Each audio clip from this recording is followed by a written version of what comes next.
happy-go-lucky me. I just go my way, living every day. I don't worry and don't agree. Winter, fall, and spring, I just smile and sing. Things that bother you never bother me. I think everything's fine. Living in the sunlight, loving in the moonlight, having a wonderful time. Haven't got a lot, I don't need a lot, 'cause it's only a dime. Living in the sunlight, loving in the moonlight, having a wonderful time. Just take it from me, I'm just as free as a dove.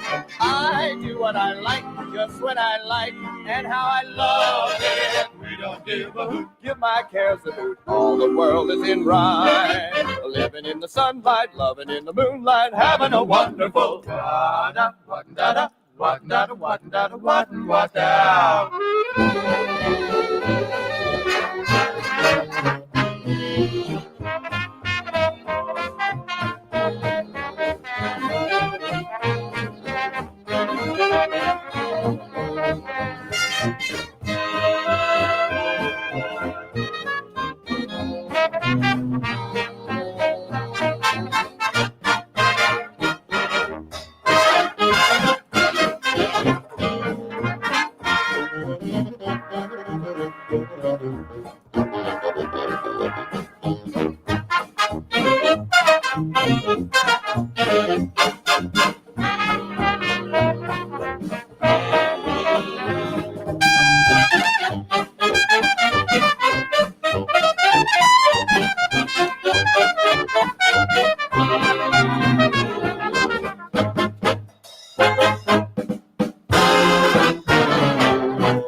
I'll be right in my prime, living in the sunlight, loving in the moonlight, having a wonderful time.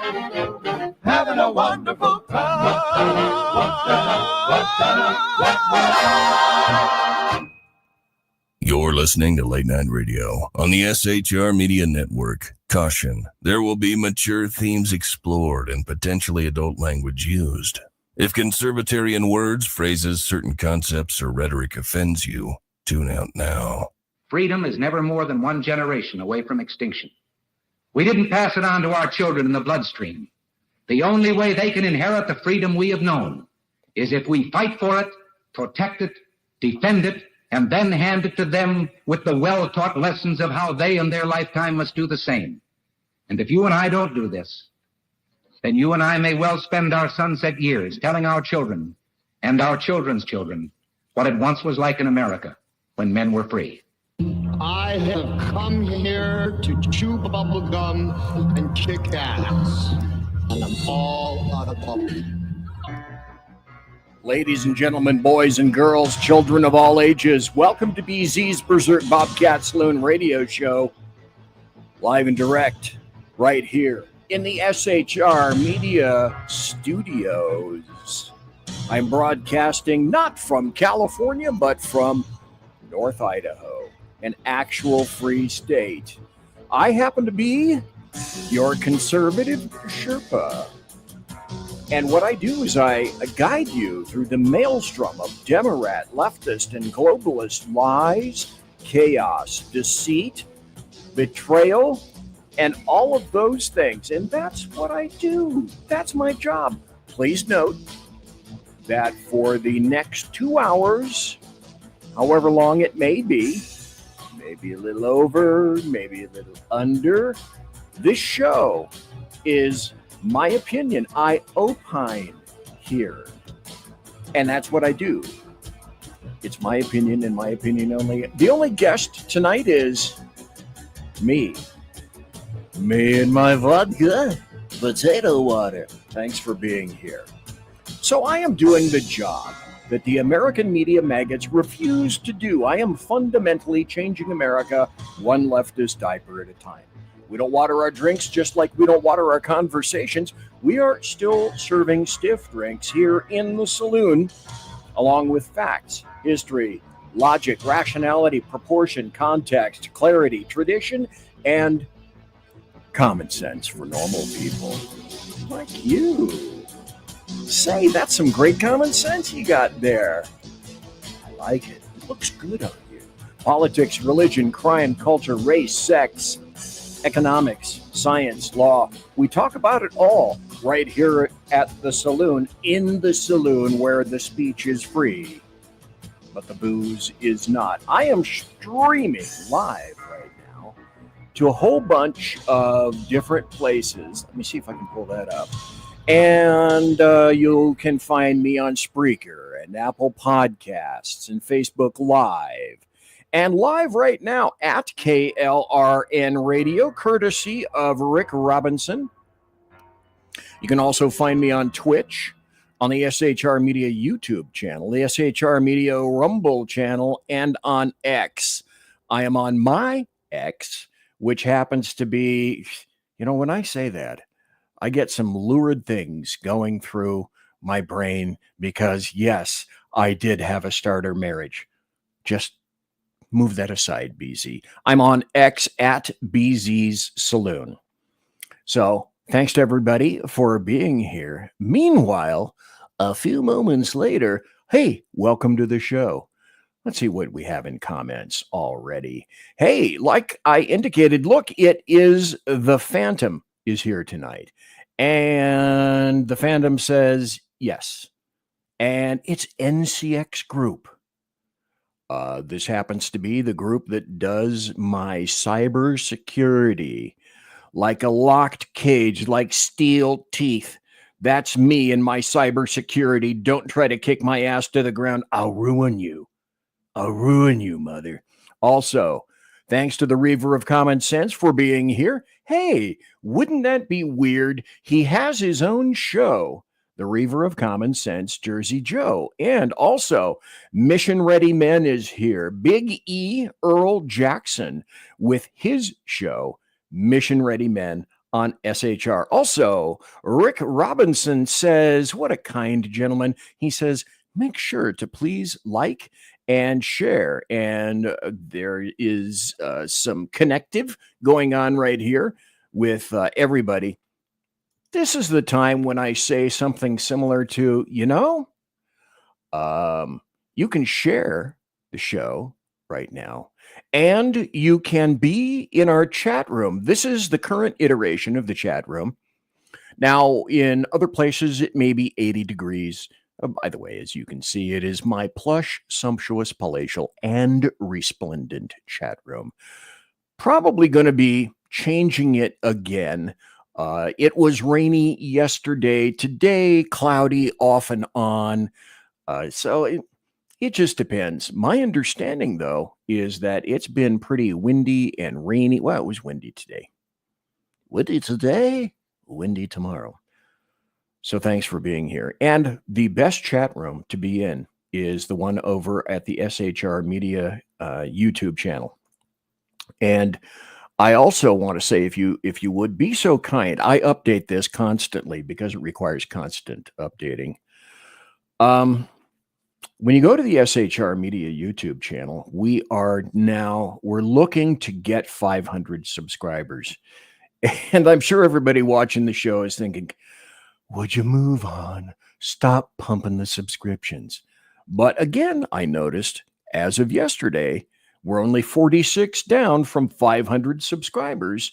And that's all we need to hit 500. And that next subscriber could be you. So thanks for everyone doing that. I also thank KLRN's Rick Robinson for streaming the show live, generally on Thursday nights. Kudos to everybody. Also, tonight is going to be a little bit different. I may run this for a while. If you are interested, you are always welcome to call in. The number is 916-835-3329. That number in New Zealand is 916-835-3329. Lime 983 29. And that number in Bolivia is 2. Here's a partial score. Green Bay 21. Moving right along. Hey, let's see if there's more comments. Yes, there are. And the Phantom says, it's free. Yes, it is. There is no paywall here. And I thank everybody for doing that. Look, Lost Wanderer is here, proving once again that not all who wander are lost. Anyway, I know people are hesitant to get on the phone and call in. Well, that's okay, because we haven't really gotten to the meat of the matter yet. Until I run this out, however, we're going to have more Trunk Monkey. Go. Department of Agriculture. Your hat is fabulous. Ma'am? How about if we don't give us a ticket today and just a warning? License and registration. Okay. Uh-oh. What?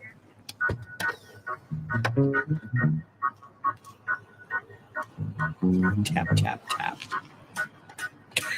Is this your monkey? The Trunk Monkey, a revolutionary idea you'll... I'm away. Okay. I loves me some Trunk Monkey. Let's go on also and expand this.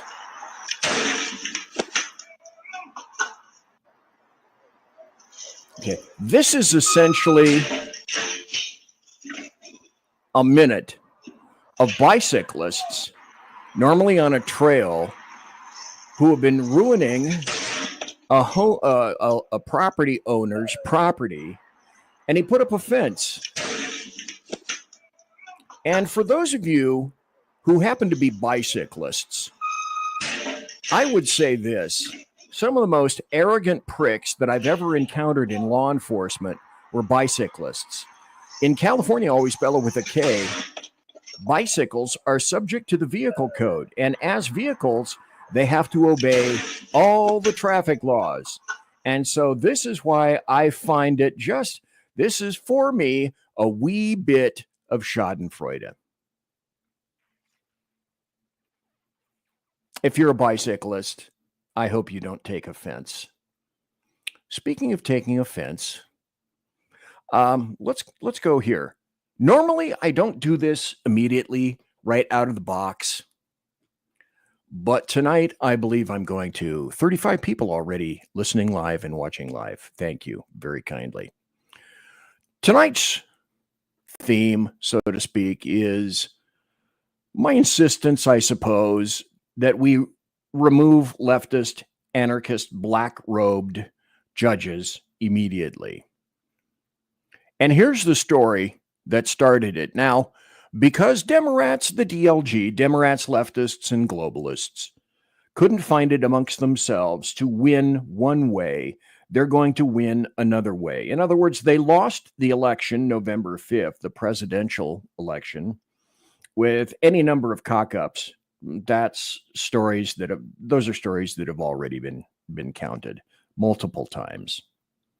Well, they couldn't win. They couldn't get the popular vote. They couldn't get the Electoral College.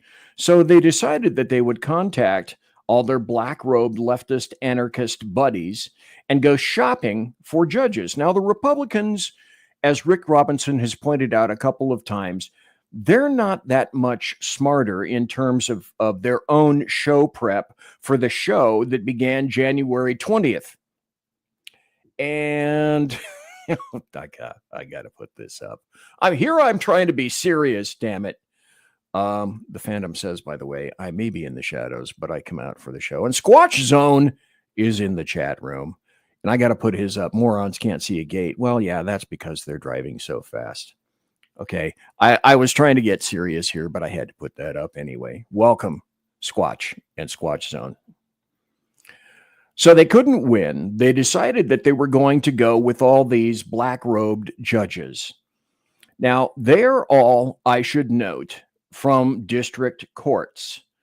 So a federal judge in California has decided that Border Patrol agents can't arrest somebody suspected of living in the U.S. illegally unless they have a warrant or a reason to believe the person might flee before a warrant can be obtained. I should emphasize again, these are district court judges. And they are insisting to make sure that a district judge in a district, they're called districts for a reason, you see, that their rulings, their opinions, they opine, are held all across the nation. And so, Rick Robinson says, I was happy to see the admin trolled everybody about Waltz, including me.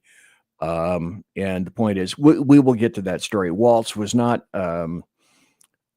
he's not removed. He wasn't yanked out by the short fuzzies. He went to another location. He went to another appointment. We will get to that story. 38 people watching live. Thanks to everyone there. But I wanted to weigh in with this. I've got a ton of stories. I've got a ton of videos, but I want to start here because Democrats, leftists, and globalists have asked Mom. They couldn't make it logically. They couldn't win at the polls. They couldn't win in the court of popular opinion. So they're going to take it to all the You're trying to ruin me, Rick Robinson. You're trying to ruin me because I see that. I see that in chat. And I know you know that I see that in chat. Here I was trying to be serious for just a moment because this is normally a really serious show. Anyway, so rulings from these judges hurt Americans. And in my opinion, these are, because there are multiple that have come down, these are violations of the rule of law. We conservatives, Republicans to a degree, maybe little L libertarians like myself, we like to emphasize law and order. So when a judge blocks deportations of individuals, I call them illegal invaders, who are in the country illegally, that undermines the enforcement of existing immigration laws passed by Congress. There are USC, United States codes, that strictly and specifically delineate that entering the United States is a crime in and of itself. So if we eschew Gesundheit, these laws, then that sends the message, obviously, that federal immigration laws can be selectively ignored. And what that does is erode further trust in government, as if somebody had any amount of trust, so to speak, from the beginning on most every level. It also tells everybody else laws can be ignored as well. Well, pick one. But the laws that can be ignored are those only that benefit the DLG, the Democrats, the leftists, and the globalists. And it also tends to undermine sovereignty and security. So we stress, people like us, stress national sovereignty and secure borders, limiting deportations, especially of these arseholes with criminal backgrounds, is a clear and obvious threat to public safety and border integrity. Now, the DLG don't see it that way, but it makes it harder for immigration agencies to fulfill their national security responsibilities and every other agency that happens to have a stake in dealing with national security. It also tends to perpetuate stereotypes by shielding certain immigrants from deportations. Those rulings contribute to negative stereotypes that I submit are made worse by inconsistent enforcement. If illegal behavior is met with leniency, what do you get? Well, the obvious answer is more illegal behavior. So it can be perceived that certain groups are what the Democrats, leftists, and globalists like to throw back at us, which is nobody's above the law except the people that are above the law, like this, like judges, like illegal invaders. And that creates all kinds of tensions on all kinds of levels. And it continues to obviously what I would consider and submit that divide does nothing but divide the United States of America. And it also does an assload of economic harm and creates job competition. These are things that a lot of people don't customarily think about. Rick Robbins says the allergies are killing him. And that, Rick does know how to make me laugh. From a conservative economic viewpoint, illegal immigrants or illegal invaders increase labor competition for low-skilled jobs. We already know that. That's been going on for quite some time, particularly harming working-class Americans. By stopping illegal invaders from being kicked out, those rulings allow people who entered the country unlawfully to remain in the workforce, and that drives down wages, and that takes jobs that otherwise could go to legal residents or citizens. Here's a suggestion. Ask blacks in Chicago what they happen to think about that. And while we're talking about that, in a similar vein, there is an increased, obviously, to me, burden on social services. There is fiscal responsibility. Preventing illegal invaders from getting kicked out means more people access a finite amount of public resources, including cash, not just infrastructure, but cash as well, available to all of those things, including like healthcare, emergency healthcare, education, help in housing, and without contributing that proportional amount in taxes. So this increases the national debt. Whoa, there's a concept, and already overburdens systems. We're going to get to a point on that too, in terms of a system itself that these people are using. Ask blacks in Chicago. Oh, hey, ask residents of Springfield, Ohio, how much they're loving their beloved Haitians. And misallocation of constitutional protections. This is a huge one.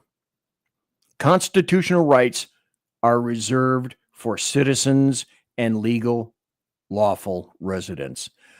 District judges who go in and decide that they're going to expand due process to make sure it covers more people that the intent was not there to cover from their small district, and then make it expand over the entire nation, they're overstepping the intent of the Constitution. Now, they know it, but they don't give a shit. And that's quite clear and obvious. They're granting rights and privileges to individuals who haven't followed lawful immigration procedures. And all that does is make everybody who's hanging around waiting to get in, trying to do it properly, it's pissing them off. And a lot of those people that have done it lawfully and are already here and or are actual American citizens, that's jerking their chains as well. It creates the black-robed leftist anarchist judges are creating rights and hearings out of whole cloth, heretofore never afforded to anybody else. They haven't existed in other previous administrations. And this is called making shit up.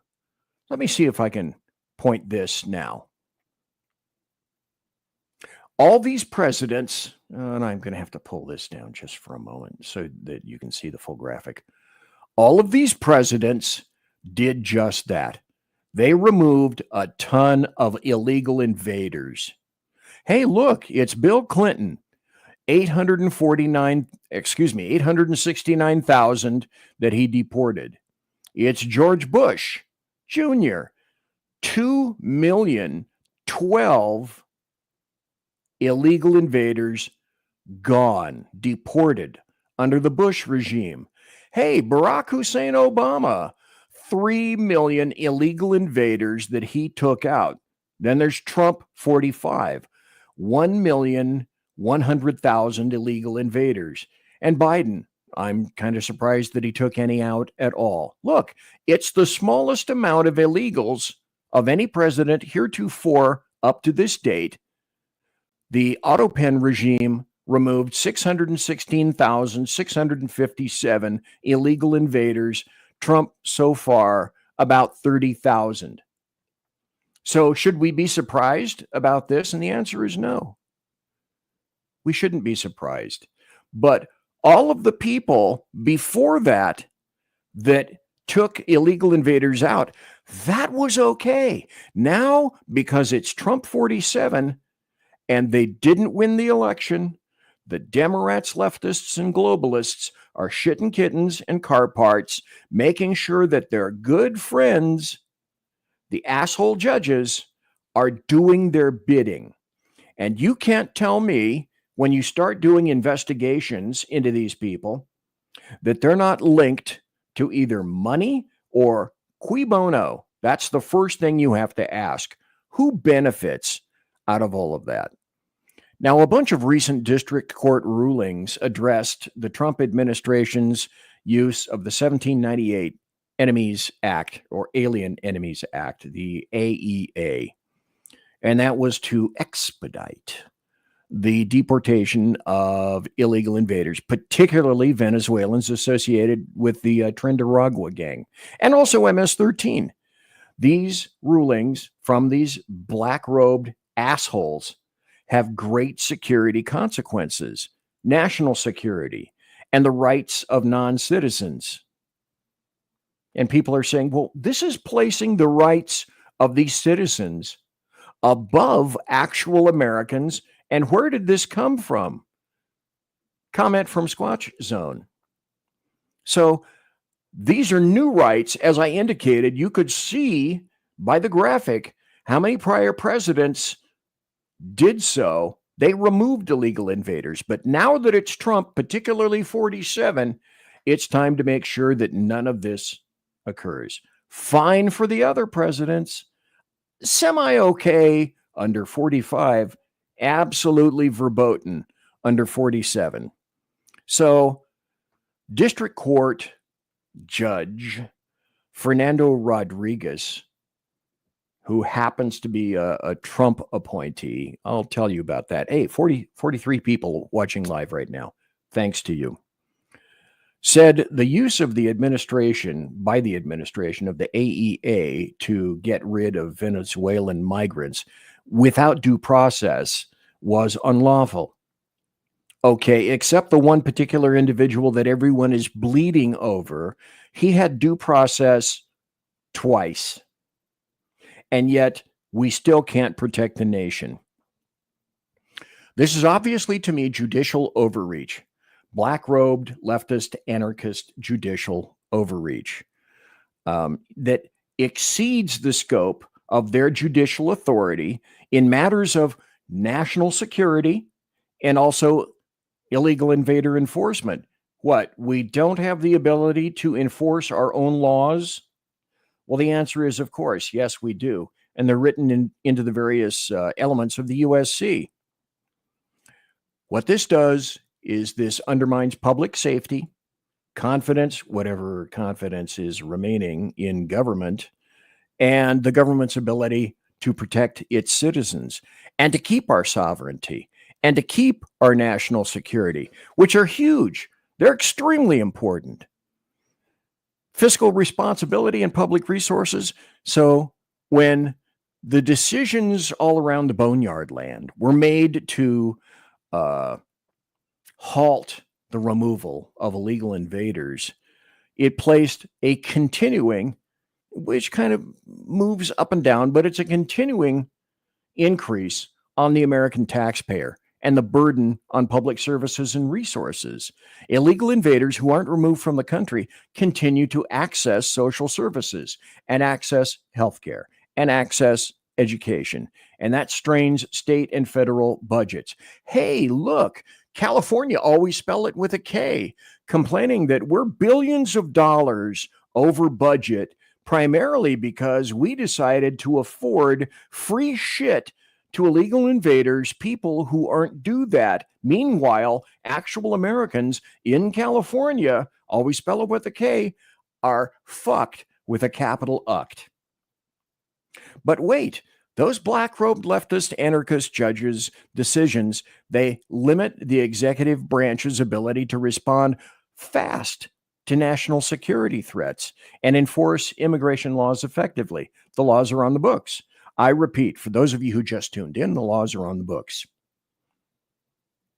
And if you don't want those laws on the books, then why don't you make new laws? Why don't you craft new laws? And the reason is because they know, Congress knows, Democrats in particular know, that those laws, if they want to change them, aren't going to go anywhere. So the undermining will occur in a huge way. The balance of powers and the role of the judiciary in shaping immigration policy is way, way, way, way, way lopsided, as you already know.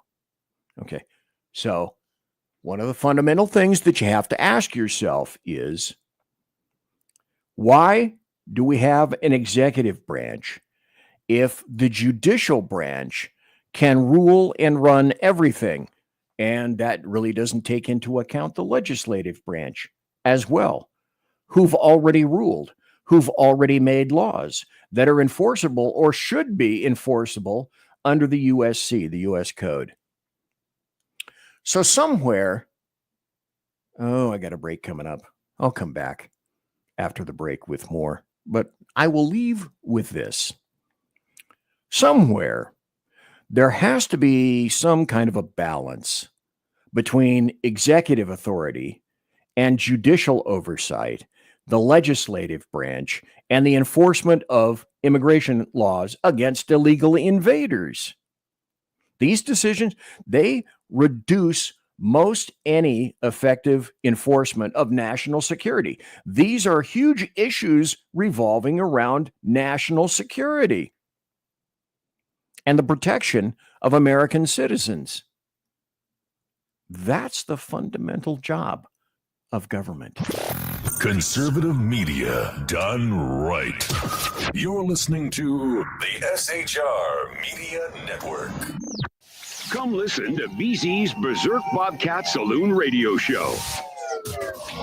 Live on select and exclusive Tuesday and Thursday nights at 11 p.m. Eastern, 10 p.m. Central, and 8 p.m. Pacific on the SHR Media Rumble channel, SHR Media YouTube channel, X, Twitch, Spreaker, and wherever great conservative podcasts are found. BZ, your conservative Sherpa, guides you through the maelstrom of Democrat, leftist, and globalist lies, chaos, deceit, and betrayal. Raised as a free-range child with dirt, stains, mud, and freedom, BZ broadcasts from North Idaho, comfortably surrounded by actual normal people. Jump into our plush, sumptuous, palatial, and resplendent chat room on rumble.com. Click on live chat to join. Now, with 37% more umbrage and 19% more bulbosity than previous shows, featuring delicious Liberty additives for the best in late-night conservatarian talk radio. BZ reminds you that with great beard comes great responsibility. No chinchillas were harmed, embarrassed, fat-shamed, or the focus of any sarcasm whatsoever in the making of this ad. Hello, I'm Matt, a student at Hillsdale College. Here is Hillsdale President Larry Arnn on the continuing relevance of the Constitution. Many argue today that the Constitution is outdated because it addresses problems peculiar to the 18th century. Some parts of the Constitution do read rather quaintly. Consider the injunction against titles of nobility in Article 1, Section 9 of the Constitution. But is that so outdated? The purpose of the injunction is to prevent the government granting special privileges to some for partisan reasons. This strikes at the heart of the rule of law. The crony capitalism so common today is a place where the government bestows favors and tax dollars on some businesses to give them a leg up over others. This is exactly the kind of thing the Constitution was meant to prohibit. The Constitution is not so outdated after all. This Constitution Minute was brought to you by Hillsdale College. To join the national conversation on the Constitution, go to constitutionminute.com. Hey fellas, are you mission ready? Coming in November to SHR Media. By way of Big E Jackson, you need to check out Mission Ready Men. It's a show that equips you to navigate our society's challenges from a biblical perspective with courage and conviction. Tune into Mission Ready Men as we examine our culture through the prism of biblical truths, teachings, and how to apply them in our daily lives. Prepare to step up, stand out, and step into your role as a man, as ordained by God. That's Mission Ready Men, hosted by Earl Jackson, coming this November on the SHR Media Network. And get mission ready. Want to make an immediate difference in the life of a critically ill child? You have the ability to do that right now. Make a donation to Dream Makers for Life, the organization that restores dreams to seriously ill children and their families. You can sponsor a dream pack for a child, which contains a clear PVC backpack, a dry erase board adventure coloring book, a journal, and dry erase markers to inspire a critically ill child to envision a future adventure and hope. Want to become a dream maker for life yourself? Go to dreamforlife.org. That's dreamforlife.org. Help a child. Help a family. There is always hope. You're listening to the SHR Media Network. And welcome back. The first half hour, she is gone. She has flown away. And the theme of tonight's show is we need to remove leftist anarchist judges immediately.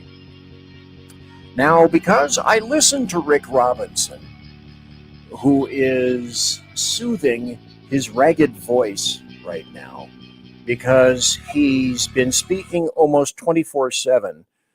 Yesterday, he was on a whole host of shows, had his own show, went here, went there, went quick like a bunny over to the Edge of Liberty last night, and that is Sean Lewis's show, and it looks something like this.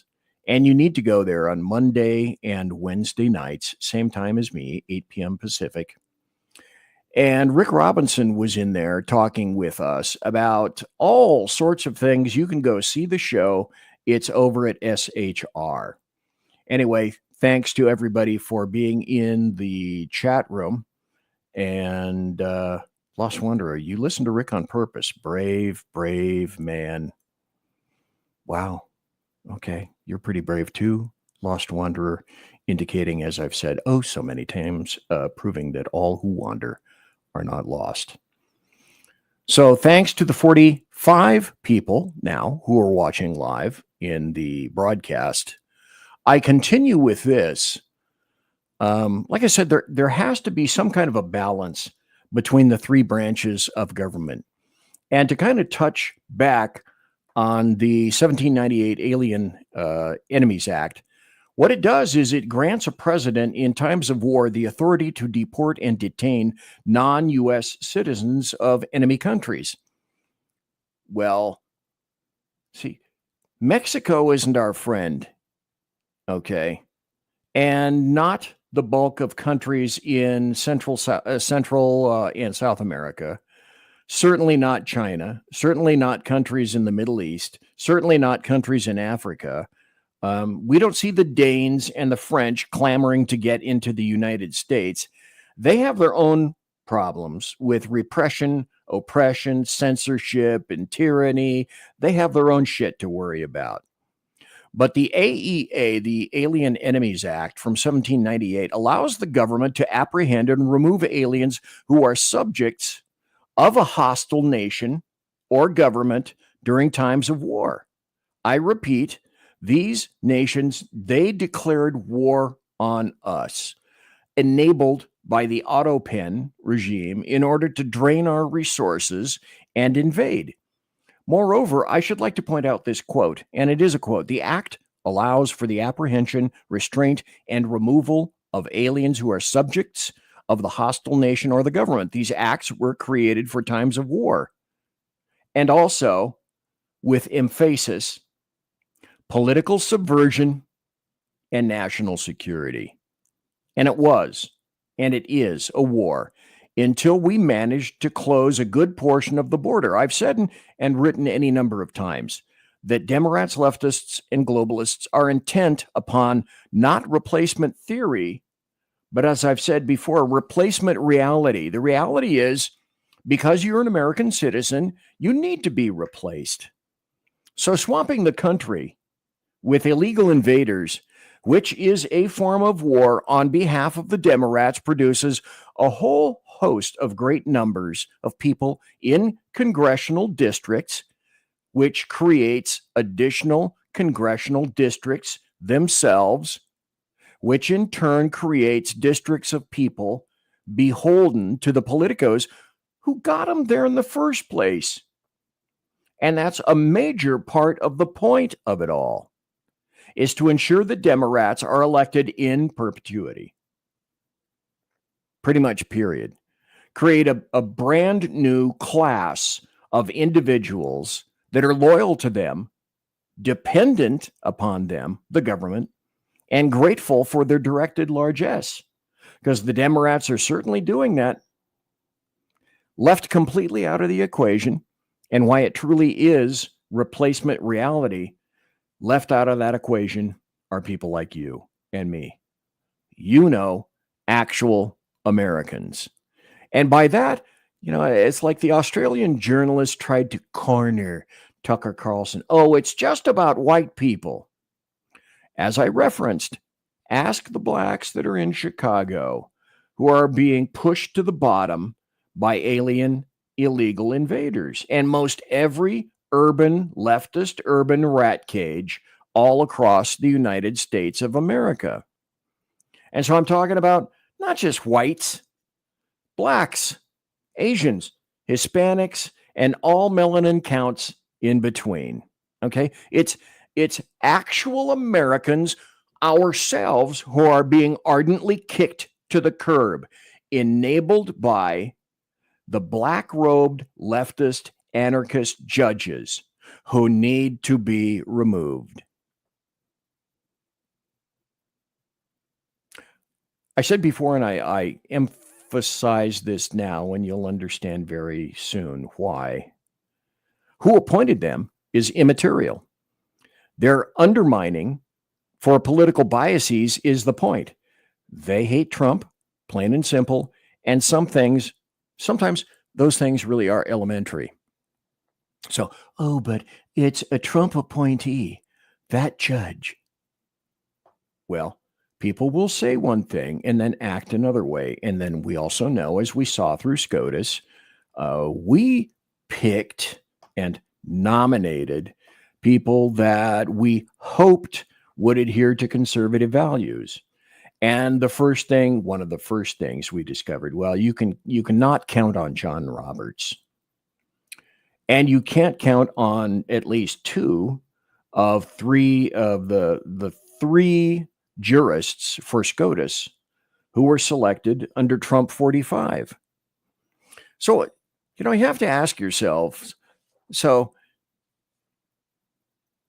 sometime, and they don't want to, I'm certain of this, sometime SCOTUS has to weigh in on a very fundamental question, and they abhor thinking that they may actually have to do this. They're going to have to weigh in. SCOTUS is going to have to weigh in on a very fundamental question. How is it that district judges with authority only in a given area, or they wouldn't be called district judges, can somehow magically and mystically craft an opinion that affects the entire nation, enforcing primacy of the judicial branch over every other branch, the remaining two, executive and legislative? How does that happen? It happens because people let it happen. And that is part and parcel of what I've called for a long time Thug's Law. Now, I saw Thug's Law displayed in law enforcement, and the base foundational Thug's Law is this. Criminals say, what's mine is mine, and what's yours is mine, unless you're strong enough to stop me. Now, I speak leftist, so I translate it in this fashion. We're going to do anything and everything that we can, lawful or not, until you physically stop us or stop us in court with individuals who have standing. And even then, we'll shoot your ass down in flames. SCOTUS doesn't want to address this. They don't want to have to address issues that deal with SCOTUS, that deal with politics. Now, they'll talk and take on any number of cases that happen to do with, say, free speech or the abrogation of somebody's rights or somebody that got shot and they're suing and it's gone all through the appellate courts and it comes up to them. I had a particular case in 1998 from a general order that I wrote when I was in my department. And my general order regarding pursuits went up to SCOTUS in 1998 in Lewis v. Sacramento and came back down. And it was held that that was good policy at the time. So I'm familiar with these sorts of things and what it takes to get to a good SCOTUS case, which is standing and pertinence. So earlier, and I think Rick has said this any number of times,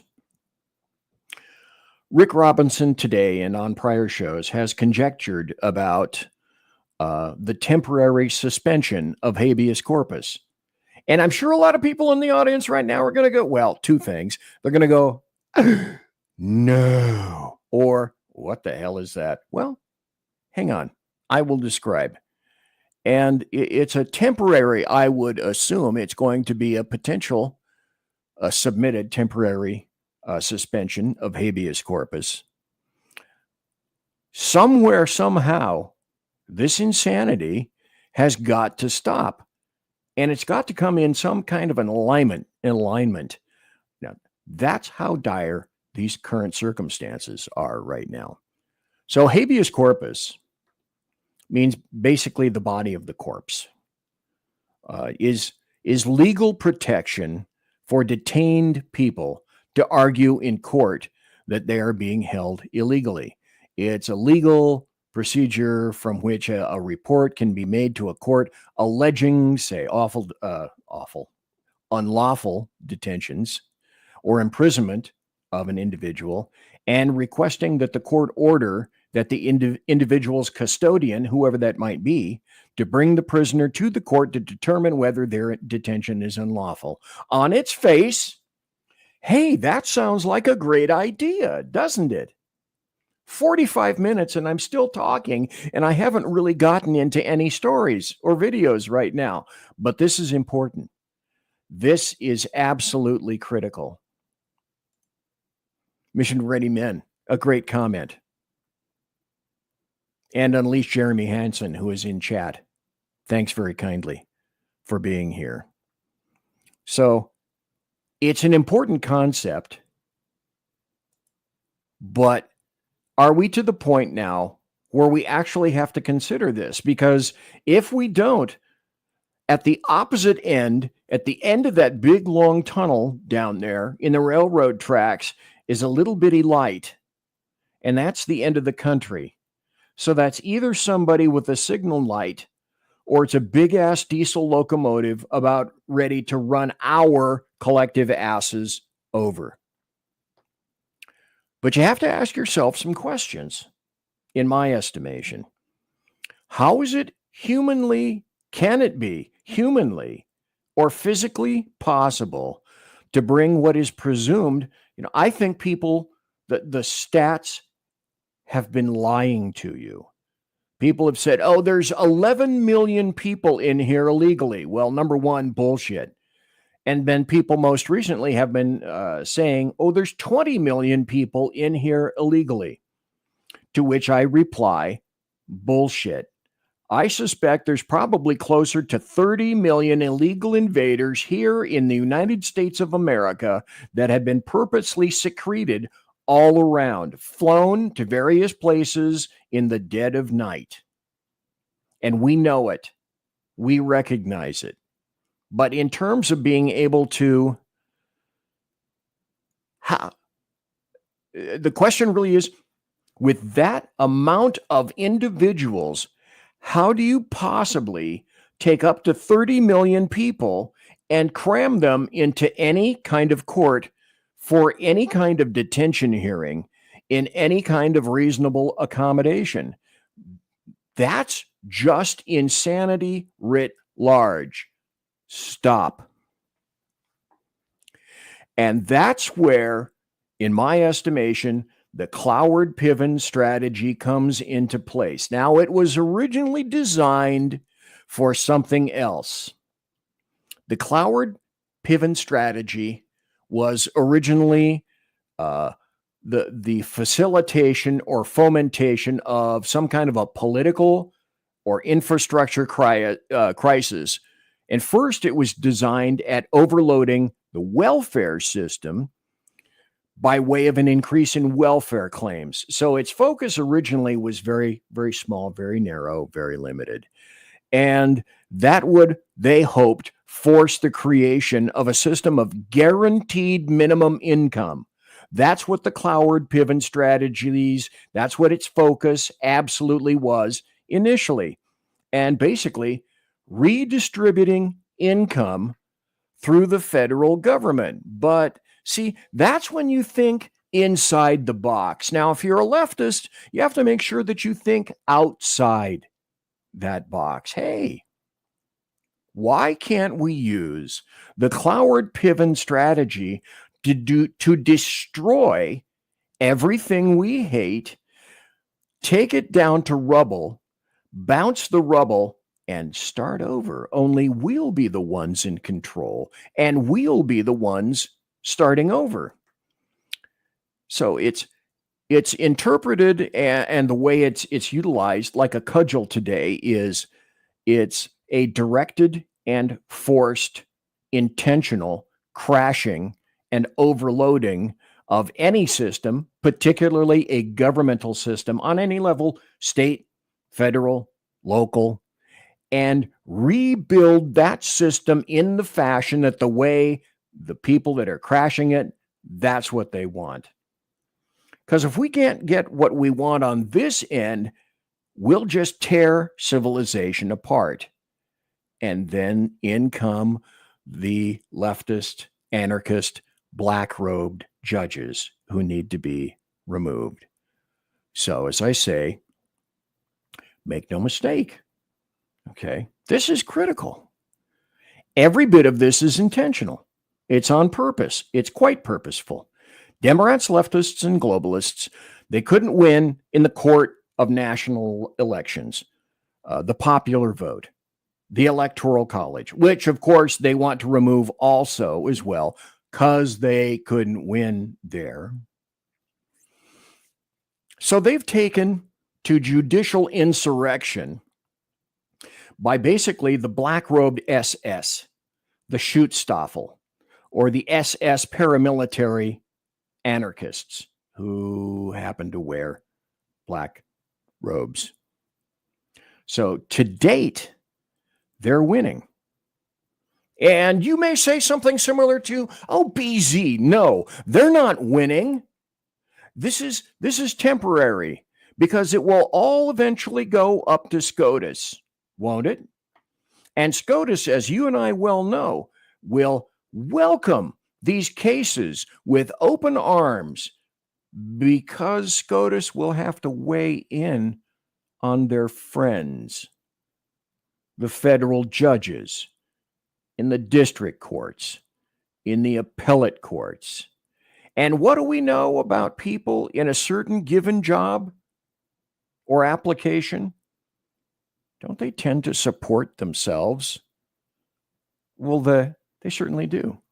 And so you have to ask what I would consider to be the fundamental question. Okay, it's another BZ if-then equation. If this is true, and I believe it is, then why have branches of government at all? Why not just let these people do essentially anything that they want? Why have government at all? Let's just give judges the Ring of Sauron and have them be one branch to rule them all. Then there's this. All right, another Judicial pushback against President Trump's immigration crackdown. This comes after dozens were arrested in January during Border Patrol's Operation Return to Sender, where agents rounded up people determined to have entered who were determined to have entered the country illegally. Yesterday, California District Judge Jennifer Thurston demanded CBP agents cannot arrest suspected illegal migrants without a warrant or reason to believe the person is a flight risk before they can get one. All right, another judicial pushback against President Trump's immigration crackdown. This comes after dozens were arrested in January during Border Patrol's Operation. You know, being a producer, you have to do a couple of things at once. But that's what I was talking about right there. And so in your estimation, let me put this back in just in case. Just in case. If you wish to opine on the show, 58 people watching live right now. Thank you very kindly. And we got about 7 more minutes, about 6 more minutes before the top of the hour break. But I want to emphasize everybody, something has to be done about this. Something absolutely has to be done about this. Well, this occurred initially. People don't want to recognize this. Supreme Court allows Trump to enforce Alien Enemies Act for rapid deportations for now. People forget about that. That has already occurred. Let's continue. And how much can I get in before the top of the hour break? We'll find out. Here's Stephen Miller. Let's listen to him weigh in.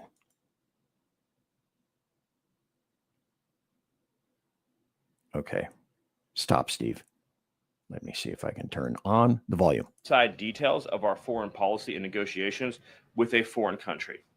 And in particular, we are not going to allow a district court judge to try to become the Secretary of State. Secretary Rubio is the one who, under his leadership and direction at the State Department, is managing the day-to-day relationship with El Salvador. Let's just take a moment, number one, to express our gratitude to El Salvador for agreeing to take some of the most dangerous terrorists off of America's streets and to put them into a safe environment where they cannot continue to engage in acts of terrorism or coordination with the Maduro regime. Thank you. You may have seen recently an FBI assessment that was unclassified. Let me stop right there. You heard him say that black-robed leftist anarchists are trying to be the Secretary of State as well, correct? That said that the Maduro regime is using and planning to use trained Nicaragua terrorists to carry out assassination plots on American soil. Now, very few in this room covered that. I'll let you all ask yourselves why you didn't cover it and why your editors didn't assign that story to you. Something I think you should think about on your own. But this is a earth-shattering piece of news. The Biden administration imported the terrorist army that our own FBI assesses is planning assassination strikes on American soil against critics of the Maduro regime. Those are the terrorists that President Trump is finding and apprehending that our Democrat judges and Democrat activists are trying to keep on U.S. soil. Trained Nicaragua has the same legal status as Al-Qaeda and ISIS. MS-13 has the same legal status as Al-Qaeda and ISIS. So let me stop here just for a second. Because as I postulated earlier, every time you come across a situation like this, you have to ask cui bono. Who benefits? Who benefits as a result of this? Of black-robed leftist anarchists affording rights created out of whole cloth, never before applied to any other president, and certainly not to the Autopen regime. So who benefits? If you dive deep under each one of these judges, you discover that they themselves are leftists, that they themselves are linked to Democrat and leftist causes. Frequently, many of them are aligned with illegal immigrant causes and programs and systems. And the other thing that I say to that, and again, this is my opinion, I get to opine here because it's my damn show, they're on the take. These are foreign terrorists operating on our soil. And our gratitude to El Salvador for agreeing to take custody of these terrorists is immense. With respect to the case that you mentioned, there's not even been more evidence that has been made public of this person's violent, repeated threats and assaults against his spouse, someone who had repeated, documented human. Okay, stop. I don't want to relitigate this case. You know, it's already been relitigated any number of times. You get the deal and you get the gist out of that. I think I have just enough time to show you this. Remember the judge that got yanked out and everyone, all the Democrats and leftists were shitting car parts when this ignorant chick got arrested by the FBI for intentionally hiding an illegal immigrant who was a criminal. You know, I can't help but think and suspect that, like other instances, especially attorneys with criminals, that I've seen any number of cases, that she wasn't fucking this guy. So there's a reason that she did that, and she discovered that there were consequences. And oh, look, the Wisconsin court suspended her. Let me also, and people in response to that said, oh no, you can't do that. That's never occurred before. To which I reply, bullshit.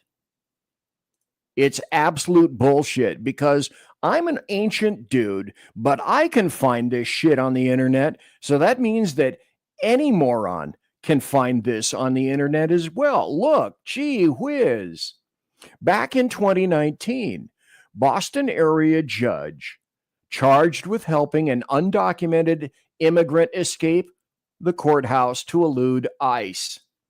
So this judge and a court officer were hit with obstruction of justice charges for aiding the defendant. But you're not supposed to know that. You're not supposed to realize that there are certain histories of this. Before I go to the break, let me catch up on comments, if I can, please. The left applies Cloward-Piven to anything that they oppose. Absolutely. Somebody should send this equation to the White House as well. And that, of course, would be amazing. 58 people watching live right now. Thank you very much to each and every one of you. Also, this is interesting. Sean Lewis, who has his show that I mentioned earlier, The Edge of Liberty, has redone the SHR Media page. Go to shrmedia.com, shrmedia.com, and go there quick like a bunny, and perhaps check it out. And as Jack Alexander, Australia's own, who wants to be United States' own, that stopping illegal immigration is not on their list of worries. Of course it isn't, because as I've said any number of times, cui bono, who benefits? Conservative media done right. You're listening to the SHR Media Network. Hey, it's Sean from the Edge of Liberty. Join me right here on the SHR Media Network every Monday and Friday, 12 on the Pacific, 3 on the East Coast. On this show, we'll discuss news, politics, the government, how cranky we are about the government, and more. If you want to hear hard talk, good interviews, sarcasm, bad jokes, and oh God, that really is me in a nutshell. Either way, check me out right here on the Edge of Liberty every Monday and Friday, 12 Pacific, 3 on the East, on the SHR Media Network.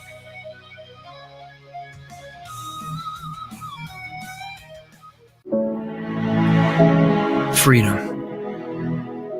One nation in all of human history was built on that bedrock. Ours. A republic of the people, by the people, and for the people. Self-government requires freedom, just as freedom requires an individual willingness to self-govern. Freedom has made America exceptional, but it can only last as long as you and I seek the good, as expressed by the laws of nature and nature's God. It can only last if you and I choose to act as people of character.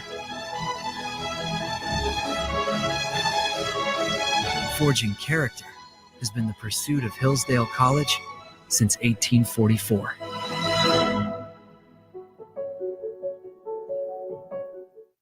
Are you looking for a way to boldly express your faith and love for your country? Then check out Seven Armors, the premier apparel company for patriotic men of God, where faith meets freedom in style. Our t-shirts are more than just clothing, they're statements. Bold, stylish, and meaningful. From timeless messages to modern designs, we've got something for every patriotic man of God. Wear your beliefs proudly with Seven Armors gear. Don't miss the chance to wear your faith and freedom on your sleeve. Visit 7armors.com today and join the movement. That's the number 7armors.com. 7armors.com. Faithful, vigilant, steadfast, fashion. You're listening to the SHR Media Network. The first hour is done. It's gone. It went away most zippalicious. That's a new word. I think I made it up. I may have made it up. Okay, I made it up. Thanks for being here. Thanks for watching live. Thanks for being in the chat room. I have recreated and will be recreating the chat room once more. This is our current iteration of the chat room. You can see that particularly when it's raining on a cool night like tonight where I am in Nothe, Idaho, it's not 70s, it's not 80s, it's not 90s, it's still in the 50s and the 60s, and at night it's still in the 30s. So that's why if I were in the chat room, I would want to be in a really nice, calm, relaxing chat room with a fire and really good people in there. So you can be in the chat room. Folks, who elects these bints, or this bint in particular? Okay. Listen to what she says and then ask yourself a very important question. Oh, I got some great videos coming up. Speaking of idiots, ask yourself this question. How would it feel if countries sent people to our country? What? As far as I'm concerned, you randomly kidnapping folk and you throwing them out of the country against their civil rights, against their constitutional rights. And frankly, how would they feel if some other country decided that they were going to just start throwing people randomly in our country? Like that is absolutely insane. So yes, all I got to say is y'all need to get these fools out of here. But y'all got to get these fools out of here. Who creates people like that? They get elected. Don't they get elected? Hey, and speaking of judges, speaking of leftist anarchist judges, what about this situation? About this person? Go. Bria and John, the government wanted Owen McIntyre to spend the time before trial behind bars, but Sorry, let me pull this back again. I should have given you a warning. Some of these play loud. Some of these play, you can hear them, and some of them play kind of soft. I suggest you turn this one up. This is as loud as I can get it. Bria and John, the government wanted Owen McIntyre to spend the time before trial behind bars, but the judge in Boston sided with the defense in this case, which cited multiple medical issues facing the 19-year-old, including autism spectrum disorder, gender dysphoria, and ADHD. McIntyre's attorney argued the teen should be released citing serious and ongoing medical needs and treatments that could not or would not be provided while in federal detention. The defense filing says McIntyre is being treated for depression and since March has been receiving gender-affirming care. That care would likely be interrupted or terminated in federal custody. Gender-affirming care. Now gender-affirming care is a reason for people to not spend any amount of time behind bars. Let's catch up with the chat room. Sean says, my chat room is kind of a strip bar kind of thing. Reaver of Common Sense. By the way, go to shrmedia.com if you would. Sean Lewis has upgraded that for the SHR Media Network, shrmedia.com. And Mission Ready Men says, yeah, she is a moron. I'm going to answer this question for Sean. Jazzy answers the question I asked a few years ago. Could we elect a dumber person than AOC? And apparently they took that as a challenge. Well, yes, I'm going to prove to you tonight that you can elect an even stupider person than that. Let's go to this story. Because the American media maggots have been saying, Waltz got fired. He got kicked out of the regime. And that continues to prove that Trump doesn't know what he's doing. This is called an adjustment. And no, Waltz was not kicked out. He was moved over to be a UN ambassador. And for the time being, Marco Rubio, who apparently has really big shoulders, gets to have this role as National Security Advisor. He's already the Secretary of State, so essentially he's halfway there. That's not that big a deal. This is a big deal. This is a massively, and Sean Lewis is correct. Trump trolled him again. Because the tizzy is, Waltz, look, we told you, everybody in the cabinet, everybody in Trump 47, they don't know what they're doing. I can't tell you how many ridiculous convos I've had with leftists in social media today. Mostly I don't ignore them, but I do go to social media and to all the rest of the media to see what they're saying. And once again, would it shock you that they have it wrong? No, it shouldn't. However, Republicans are frequently their own worst enemies. This is another one proving to me that my becoming an independent and not a Republican was well formed. Look at this. How can you do this? How can you think of this? Now, this is from Politico, and I generally don't like to shove people watching into any particular direction towards leftists. And perhaps this is the time to interject. You know, folks, if you happen to watch the show live, or you're watching it later in podcast or listening to it, for example, and you're thinking to yourself, BZ, you're full of crap. The videos and the articles and whatnot, there's no validity to them. At the end of when I post the show on Rumble, when I post BZ Saloon on Rumble, I will include on every show notes. And on those show notes, it lists all the links that I used. And also, if you go to bloviatingzeppelin.net, bloviatingzeppelin.net, I post each show there as well. And that also contains a litany of show notes of all the articles and the videos that I referenced for that particular show. Getting back to this article, in what way, Republicans, did you think that this was a good idea? A new passenger car fee proposal. A proposal, this came out 2 days ago. A proposal to create a new $20 fee on most passenger cars to help pay for Trump administration priorities may already be in danger thanks to Republicans' loath to create a new fee. Do you think? You idiot motherfuckers, what are you even envisioning by crafting something like that?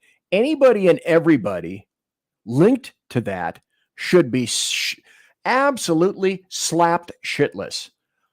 I have a name. House Transportation and Infrastructure Committee Chair Sam Graves, Republican, Missouri, released the details Tuesday of his committee's contribution to the larger GOP megabill ahead of a planned Wednesday markup, which includes this $20 annual fee indexed to inflation. He said it's intended to lay the foundation for eventually doing away with the federal gasoline tax. And it's kind of let's throw EVs in there too. An EV tax if you will.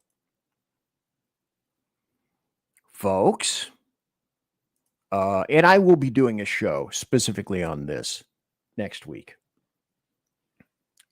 But I go back to what I am this old. My civics teacher in the 1960s, Mr. Helms, said, and this was a perfect example of that. Mr. Helms said, Democrats don't win elections. Republicans lose them. Now, there are still some people who are wise, and this amazing and stunning revelation came out recently that I want you to see and hear, please. Something else we got out of the business of wasn't widely reported, or maybe it was. We had an office in the Department of State whose job it was to censor Americans. What? And by the way, I'm not going to say who it is. I'll leave it up to them. There's at least one person at this table today who had a dossier in that building. Okay, that means a bunch of them, more than one individual. That's plural. Of social media posts to identify them as purveyors of disinformation. We have these dossiers. We are going to be turning those over to these individuals. That was J.D. Vance saying, oh, me and Elon. We can follow up with the media. Well, we are going to turn over these dossiers to the individuals, and they'll decide whether they want to disclose it or not. But just think about the Department of State of the United States had set up an office to monitor the social media posts and commentary of American citizens to identify them as vectors of disinformation, when we know that the best way to combat disinformation is freedom of speech and transparency. Stop. The best antidote for speech you don't like is more speech. But in terms of the Democrats and the leftists, no. You can't have more speech. Speaking of speech, this was glorious. I watched this today on Rick Robinson's show, and it was so great that I said to Rick, because that's his name, send me this link, would you please? And so here's the calm and non-judgmental and peaceful. This is a peaceful discussion by leftists on CNN.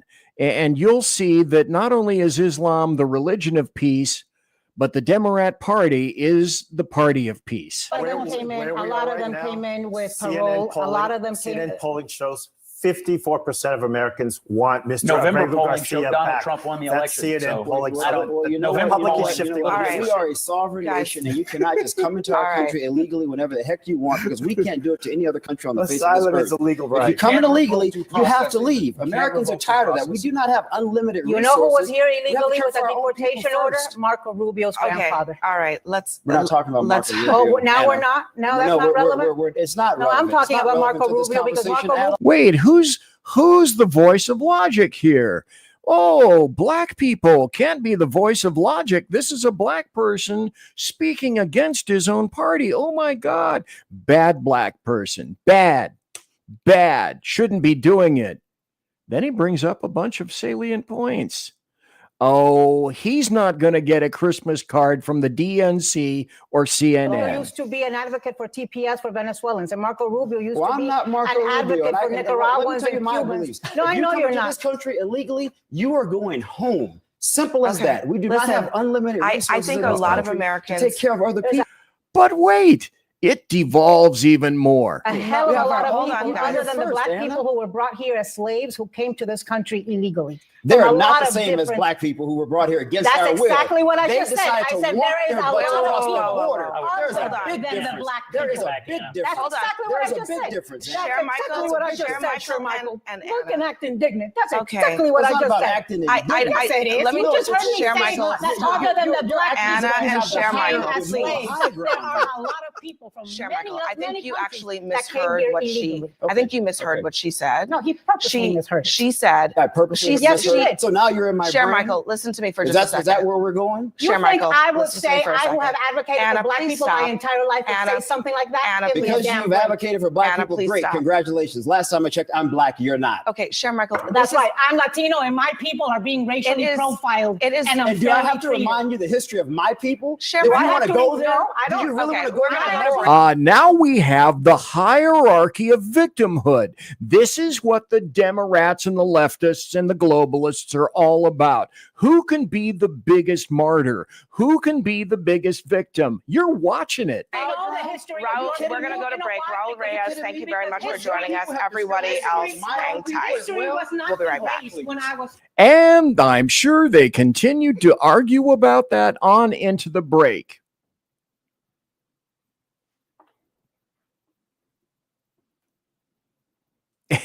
And as the Phantom said, meh, meh, meh, meh, meh, meh, meh, like what did Mr. Beaker say? Professor Beaker. Didn't he say, me, me, me, me, me, me, me? That's all she heard. That's all the Phantom heard. That's all I heard. Me, me, me, me, me, me, me, me. Thanks to Mr. Beaker.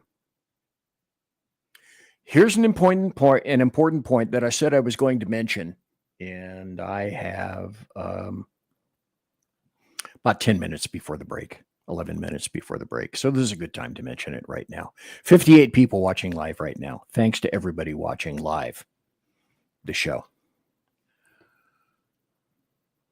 2026 is around the corner. And we're paying way too damn much attention to presidential elections and people who are running for 28. And people are saying, oh, well, the Democrats are clearly in disarray right now. And when your enemy is shooting themselves in the head, let them. Okay. I get that. I grok that concept. Very good. But this is the disparity and the split that I'm going to emphasize next week, which is do not rule the Democrats out right now. Yes, they are in disarray. Yes, they're trying to discover who they are. But there are two separate venues that we're talking about. One is the venue for what are we going to do? What candidates do we have? What kind of potentialities for 2028? That's way over there. What we should be concerned about right now is 2026 and the midterms. That's where the Democrats are lining up right now. And all the things that are perceived as being weaknesses of Trump right now will be trotted out during 2026. And if we as Republicans and conservatives are not crafting our own response to this and setting up our own individuals and funding the individuals that we think have the best chance in the 2026 midterms, if we lose the House, if we lose the Senate, and the margins right there are what they call razor thin margins, because that's their job, man. Don't count the Democrats out. Don't think that, oh, I've actually heard Republicans and potential conservatives say something similar to, and this is just, I can't think of any other way to say this other than this is just fucking stupid. Oh, the Democrats, they're done. Beer nuts. The Democrats are done. They'll never come back. They'll never be a viable part. Fuck you. No, that's wrong. Wise the hell up. They're smart enough to get all the leftist, the black-robed leftist anarchists working against us, working against Trump. And that ploy is working for right now. If, in fact, the SCOTUS will take those cases. There's no guarantee of that. There's no guarantee of these things being overturned. A lot of people think, yeah, they're going to be overturned, but that takes time. And if the Democrats decide that they're going to fight for the House and fight for the Senate, and let's say they get a razor-thin lead in the House or the Senate, then you're going to see impeachment city. of everyone and everything. You will see a tsunami of obstruction heretofore never even envisioned. So, yeah, it's important to look ahead to 2028. You know, my hat will get here shortly. I bought one that says Trump 2028 just because I like to troll the fuck out of people. That's coming. I'll be wearing it when I get it. Thank you. But the midterms are where we need to be focusing right now, because if we lose the House, if we lose the Senate, we're going to be encountering a shitstorm of shit. And you can quote me on that. Sean said, the left hates it when they get pushed back on. How dare he argue with a Hispanic woman? No, that's very true. And Mission Ready Men said, they said the same thing about Republicans not that long ago. You can never count the other side out, especially if Republicans are true to form and snatch defeat from the jaws of victory, which they have historically done any number of times. Earl, first one tonight. Thank you very much. That is a completely salient observation and very timely, which Sean emphasizes with emphasis. Don't back off. Not for a second, especially as BZ's civics teachers say, they somehow find a way to lose elections. Looks like I'm going to have time for one more story before the bottom of the hour break. And let me put this up here. This is the story I'm going to be going to next. But as I am wont to say, I haven't touched a fraction of the stories that I have here and the great videos that I want to play for you. I may or may not. I don't think there's anybody coming on after me at KLRN. And I don't think so. Let me pull this down just for a second to complete my thought, if I might. 5 minutes to go before the bottom of the hour break. Oh, Mission Ready Men, who has to do this thing called work, says, I have to get up early, so I bid you all a good night. Thanks for being here, ever so kindly. Also, SHR Media says, hey, you little scamps, and this is a good time for this reminder. It's that time of night where SHR says, hey, would you do me a favor and like the episode and subscribe to the channel? And BZ needs that porcelain Dalmatian. Consider it a tip. And this is what I've discovered. As I said earlier, we are 46 subscribers away on the SHR Media YouTube channel from 500 subscribers. When we reach this magic number, the algorithms tend to back up a little bit and lift off just a little bit. Now, why that's necessarily so true, I'm not so sure. But please, if you would, subscribe. And the other thing that I have to say is for my Rumble channel specifically, the SHR Media and specifically BZ Saloon channel, I have 103 followers right now, and I am very grateful for those people. And as Sean points out, the midterms are going to be huge. So we can do any number of things at once. We can concentrate on a whole number of areas at once, and we must do so. Yeah, you can start to set things up for 28. Okay, the Democrats are certainly in disarray on that. Who's it going to be? Everyone wonders and postulates. But the midterms next year, we better get our collective asses together, or there's going to be a big problem. Big problem. My final story for this half hour. You know, I bring you stories so that you can see and understand. If we lose, there's another level or threshold. Cheetah's in the chat. Good to see you, Cheetah, in the chat. He comes in later in the chat. A chat cat. Cheetah, see what I did there? This is what we'll again get more of should we lose. Unhinged Maine teacher demands Secret Service, military assassinate Trump and his supporters. If I had the skill set required, I would take them out myself.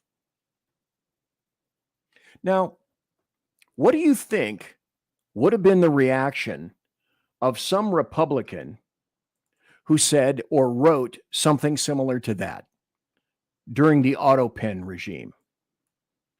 It would have been news 24/7 for weeks and potential months that someone was threatening in the clear, in public, published in articles like this, that the auto pen, not the auto pen, but Biden was being threatened. And you know for a fact the Secret Service would have investigated that. It would have gone to the DOJ. It would have gone to the FBI. These are the nut jobs, and this is why I have to tell you, and I believe rightfully so, don't discount another assassination attempt on Trump by leftists. Don't discount an assassination attempt on J.D. Vance, and don't discount a potential assassination attempt on Elon Musk or anyone else in the cabinet, Secretary of State, Chief of Staff, and on down. Don't discount it. The potential is there. We got to protect the people that are trying to do something for this nation right now. I'll be right back. Conservative media done right. You're listening to the SHR Media Network.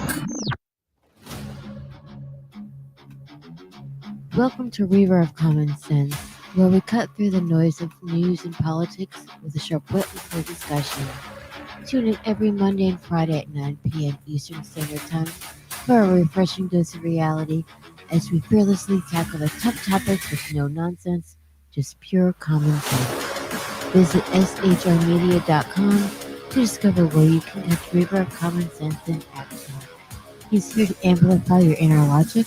He may not always be polite, he may not always be refined, but one thing's for sure, he always tells it like it is.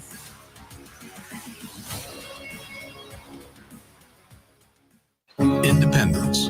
With that declaration, America was born. Inspired by a belief in the God-given rights of every human being, and in the good that comes from exercising these rights well. The founders of our great nation chose independence. As do we. Hillsdale College accepts no government funding because independence makes possible the good to which we aspire. Attention, all patriotic women of faith. Yep, I'm talking to you, sis. Are you looking for high-quality, super soft apparel that reflects your love for country and your devotion to God? Look no further than Carry Girl Gear. Picture this. You rocking a tee so soft it's like being hugged by a cloud, all while showing off your love for God and country.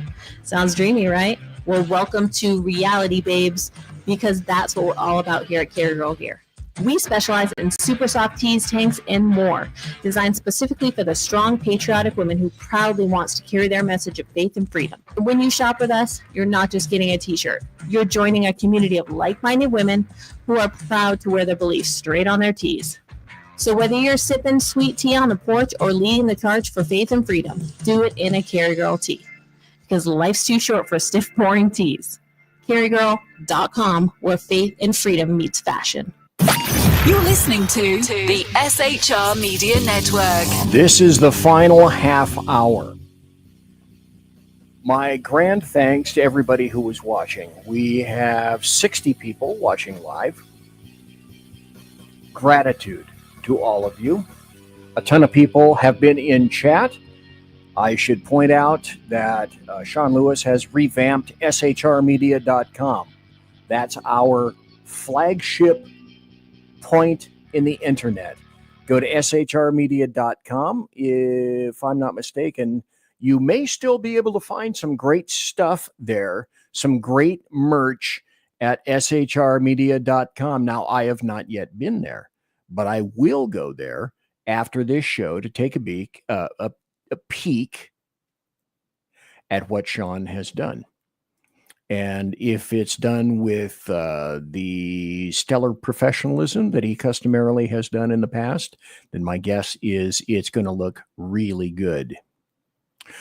So thanks to everybody who is here tonight. This is, and this befuddles me. I think these people are doing it just because they can. There are any number of bills that are being considered and or have already passed against firearms. This is one that Adam Schiff is pushing himself. But there are other bills. There is a bill in the state of California to essentially eliminate Glocks entirely because of an issue that Glocks have with an attachment. Now, these attachments are already illegal on the state level and the federal level, but the state of California, always spell it with a K, decided that they were going to make illegal even more illegal, perhaps even illegal-er. And then the state of Washington either pushed or will be pushing shortly or has already passed a bill where firearms with a detachable magazine are going to be proscribed. And I'm not making this up. Detachable magazines have to be literally, this is from the bill, welded or epoxied to the firearm itself, so that you would essentially have, if you wanted to buy a Glock, you'd have a $500 one-use firearm. Because once you run out of things that go boom in that magazine being welded or epoxied into the grip itself is no more function. It's gone. You cannot use it no more. So if you're going to pay $1,500 or $2,000 for some kind of a rifle platform that has a detachable magazine, that magazine must be welded or epoxied onto that receiver. And that is, again, a $2,000 one-use firearm. And the point is, who's going to buy that? Who's going to do that? Who's going to pay that amount of money for a firearm that is a one-use gun? And the answer is nobody. But that's what the push is right now, at a time when high violent crimes are tending to trend down right now. But that's when you have to push for this. So here's Adam Schiff. Today I will be introducing the assault weapons ban of 2025, a bill that would ban the sale, manufacture, import, and transfer of military-style assault weapons. Since 2006, there have been 486 mass shootings involving assault weapons. More people have been killed by knives. Well, that fuckstick isn't going to tell you that. Hundreds and hundreds of Americans have been killed in these mass shootings. This bill is a way to attack that massive threat to our safety and security. Dianne Feinstein introduced the first assault weapons ban 31 years ago after a school shooting in Stockton, California. For 10 years, that bill had a dramatic impact on mass shootings and mass casualties. Oh, let me address this after he finishes, if you would allow me. That was during Clinton. That was 1993 and 1994. I happened to be working then. I may have some opinions about this. But when that expired, mass fatalities and gun shootings went up by 236%. The impact was that dramatic. It's time to pass an assault weapons ban again. It's time to protect our communities from senseless gun violence. It's time to bring back that powerful common sense reform again. It's time for the assault weapons ban of 2025. Well, if you look at this, you can see that essentially the person who put that up into X said, it's DOA, it's dead on arrival, it's not going anywhere. But hey, would it Would it surprise you to know that I worked 41 to 42 years in law enforcement, and during the 80s, I was in patrol? And what came through in the 80s? Oh, yes, the instigation of major gangs, all up and down the Boneyard Land in California. Always spell it with a K because that's where I was a cop in the 80s. Then I went to detectives in the 90s. In the early 90s, I was in theft, and then I was in child abuse, and then I was in warrants, and I eventually went to robbery. During this time, robberies in the state of California committed by guns and firearms and rifles were at the highest in the 90s. Oh, that's after firearms were proscribed by the Clinton administration. Well, would it surprise you to know that the criminals weren't listening? Damn them. So again, once and forever, Adam Schiff is full of shit.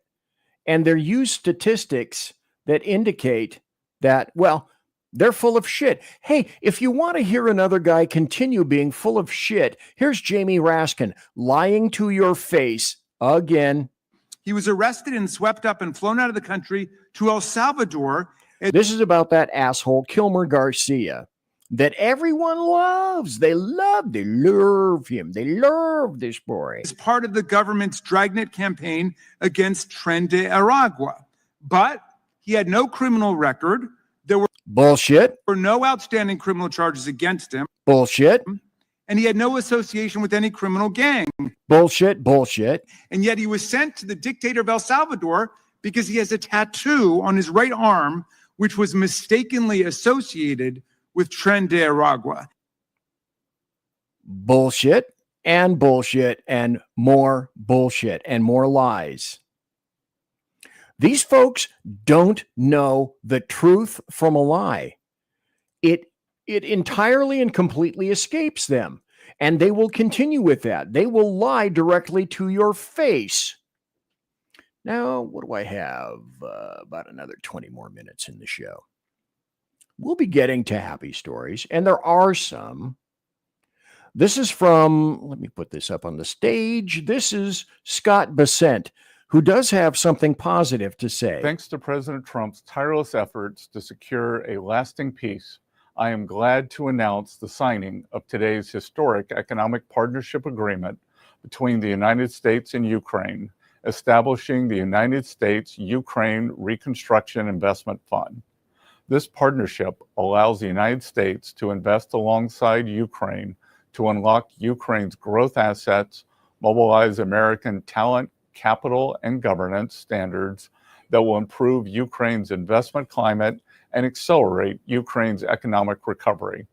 The Development Finance Corporation will participate and help to establish this fund in collaboration with the government of Ukraine.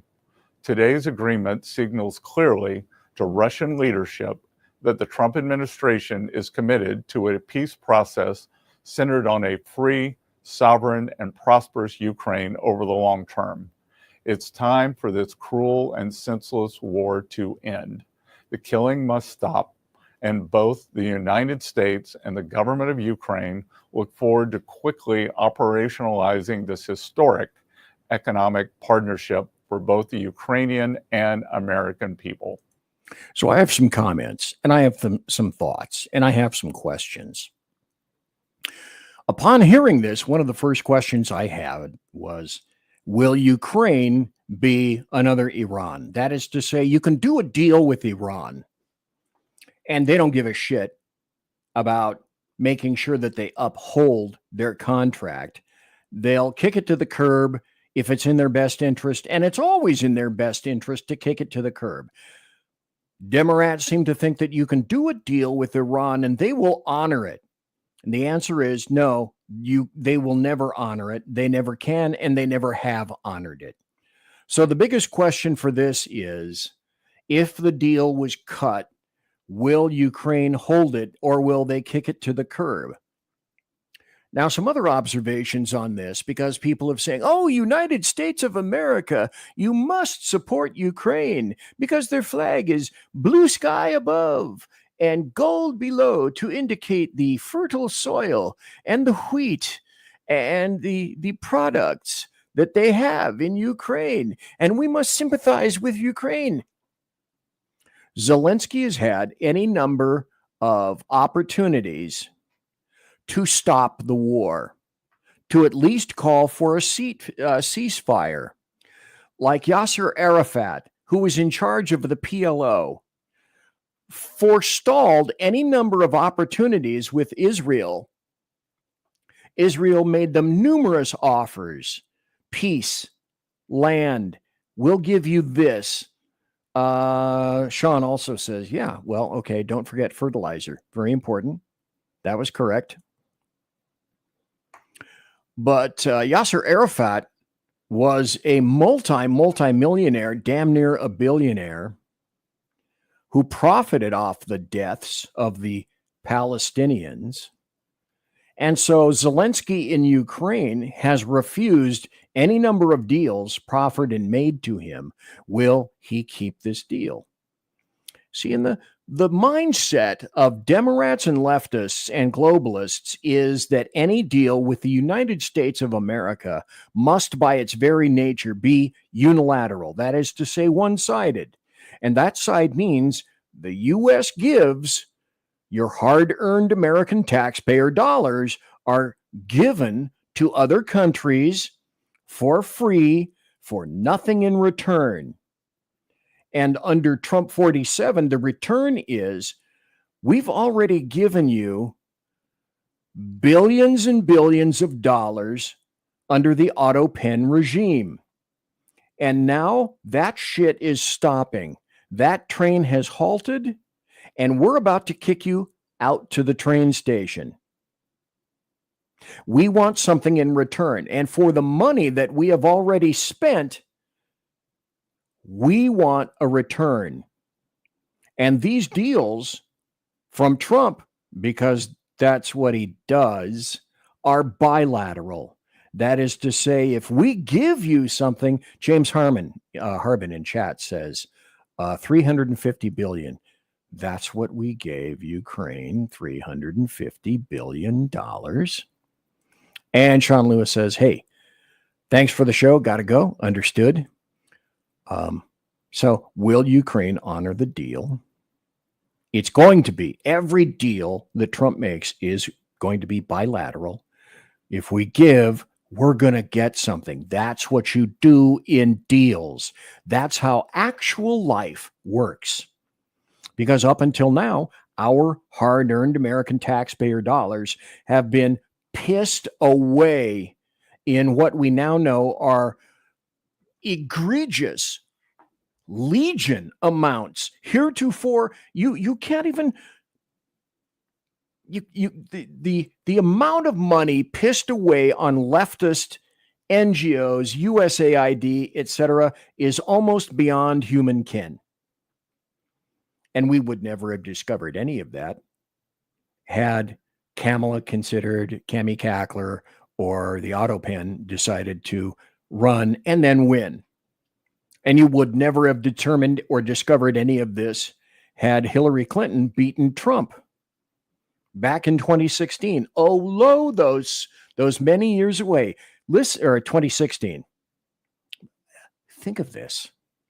This is mind-blowing. Hillary Clinton expecting that it was her time and to get smacked in the face. I mean, it did this to Democrats. It literally did that to Democrats. And they also thought that during the past election, November 5th, they were going to be the winners. It was their time that was due. And then they also went November 6th. They did that. They can't believe it. Now, again, make sure that you understand the massive difference between preparing for 2028, and that's where the Democrat Party is in disarray, but they are not in disarray when it comes to fucking us over in midterms in 2026. And again, as I indicate, I will be speaking to that next week. We can never forego that. We can never think that, is this a happy story? God, squirrel. That's what I do on this show. I say, you know what? I'm going to go over here. So if you would follow me over here. And then I lead you over there with a couple of sentences and then squirrel. And then I forget what I'm going to say because let's do this. Let's listen to Scott Jennings.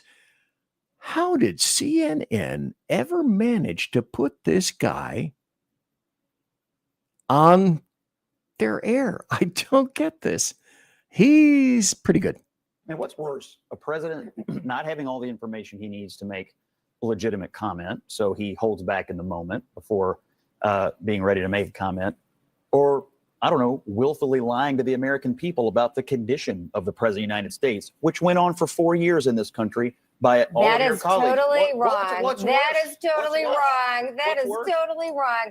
I hope you read all the books that are coming out. I hope you read all the books that are coming out. Joe Biden. I mean, You guys I don't are know if upset you're a that judge. Trump If you're a is judge, exhibiting some, I want to get more facts, and I'm going to be lectured by the people who lied to the American people about the condition of the president. Oh my God. No way. No, but Not going to take that's first of all, that's outrageous. Is That's it? outrageous. Yes, it is. You I think did the not truth was lie. told? You think the truth was told? I will say. Did the White and House I tell look the forward truth? to this. I will look forward to this discussion. Okay, I'm sorry again that this was low, but these are leftists, Democrats, saying that you can't believe your lying eyes. It's outrageous to point out the fact that Biden was ridden with dementia probably since right around 2016, 2018. Was it not Obama that said something similar to, you can always count on Joe Biden to fuck up a good situation, or words to that effect, Senator? And the answer is yes.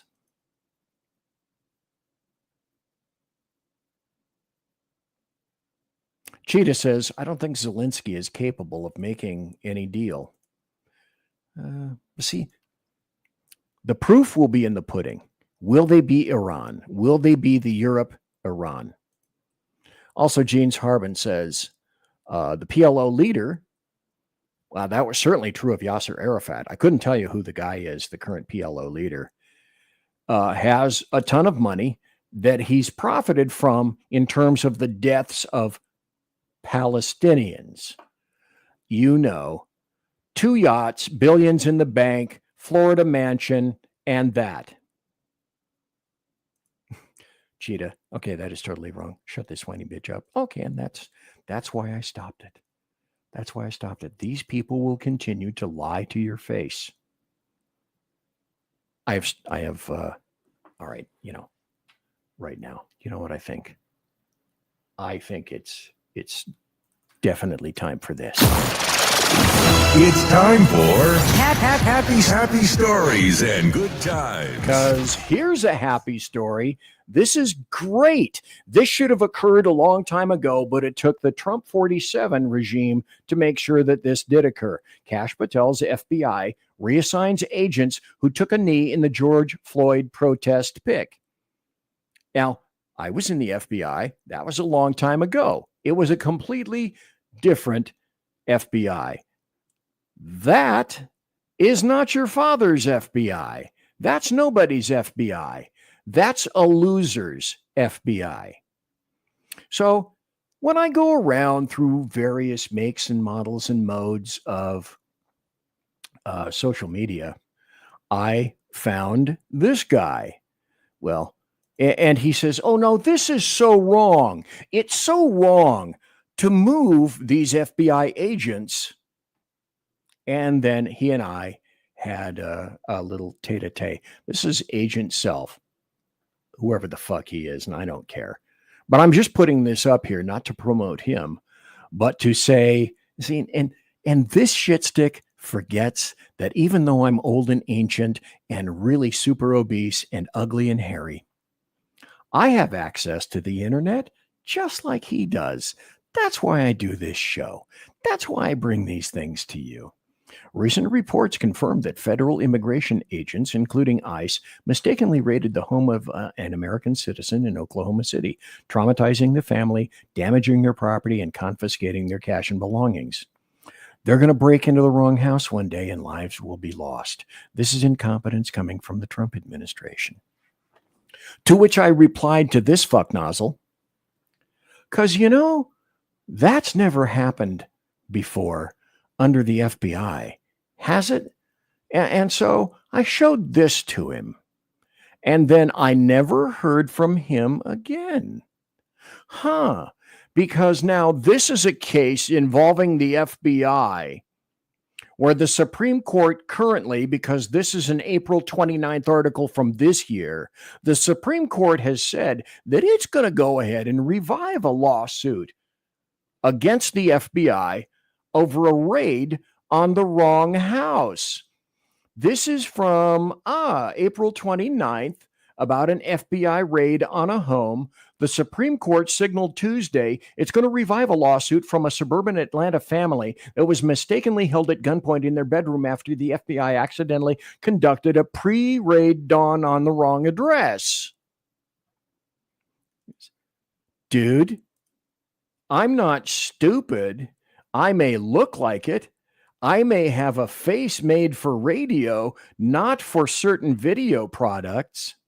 And maybe I should never have any video. Maybe I should just talk and have a podcast where you can't see me. I get it.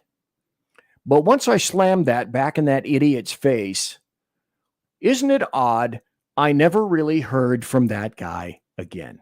I've made a decision. I am going to not continue with the show because I have some things that I have to do. But wait.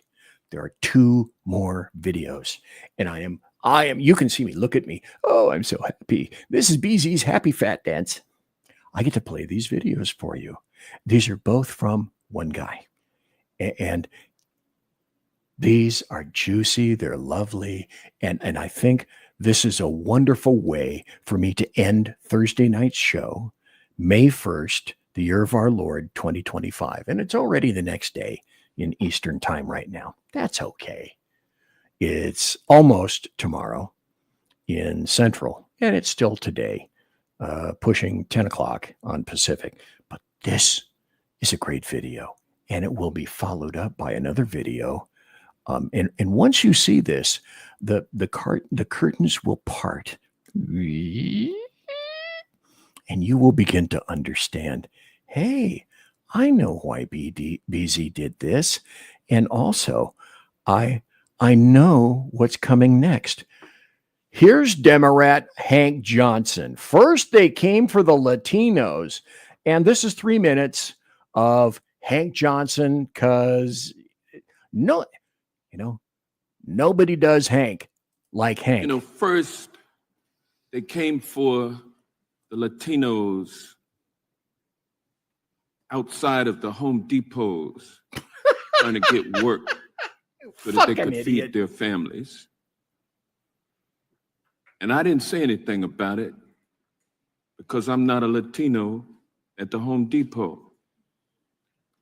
Then they came for the Hispanic looking folks.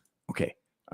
Notice the look on the chick with glasses as this guy is talking, because she gave him a look, and my belief is she's trying like crazy not to laugh at this because, well, Hank Johnson is just damn nuts. He's crazy. Hank, go. Wearing hats backward with tattoos. And they deported them to El Salvador. And I didn't say anything about that because I don't wear my hair backward, and I don't have any tattoos, and I don't look like a Latino. Okay, again, look at the chick. She is trying her level best to not laugh. Now, you get the taste and the flavor of Hank Johnson right there, because he speaks at a glacial pace. He's from Georgia. The idiots in Georgia keep electing this guy with the IQ of a fucking ficus. Okay. But let's go on, because those who know Hank Johnson, you guys know exactly where I'm heading next, don't you? And this is I couldn't leave. This is Stop. Let me back this up. I couldn't leave this show tonight on Thursday. I couldn't leave this week in better hands than for you watching this video. This is going to be this is the capper to the show. Okay, I didn't get to a fraction of the stuff. I never do, but I am super damn glad that I got to this. Again, Hank Johnson. I'm trying to think of what year this was. 13 years ago, the video says, let's listen to good old Hank Johnson from Georgia. This is $1 million monster classic. This is a island that at its widest level is 12 miles from shore to shore, and at its smallest level or smallest. Okay, he's speaking to a Navy admiral. Now, occasionally they will show the admiral, but listen to the voice of the admiral and how this guy kept his measure and didn't make any kind of a ridiculous response is amazing. It's amazing. Go. Location, it's 7 miles between one shore and the other. Ficus. Is that correct? I don't have the exact dimensions, but to your point, sir, I think Guam is a small island. Very small island, and about 24 miles, if I recall, long. So 24 miles long, about 7 miles wide at the least widest place on the island, and about 12 miles wide on the widest part of the island. Ficus. Or on drugs, or on huge pharmaceuticals. And I don't know how many square miles that is. Do you happen to know? I don't have that figure with me, sir. I can certainly supply it to you if you'd like. Yeah, my fear. Okay, that admiral is doing a great job. He's doing a great job of not mocking the human shit out of Hank Johnson. Is that the whole island will become so overly populated that it will tip over and capsize. We don't anticipate that. The Guam population, I think, currently about 175,000, and again with 8,000. Okay, this admiral was a wonderful guy. He kept his composure. Could you have done that? I couldn't. I could not have done that. Marines and their families. It's an addition of about 25,000 more into the population. The whole island will become so overly populated that it will tip over and capsize.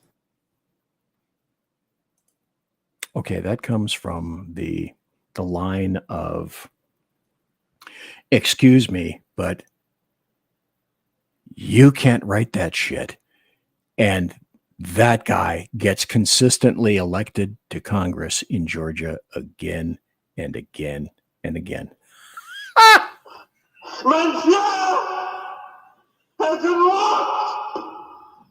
Oh my God.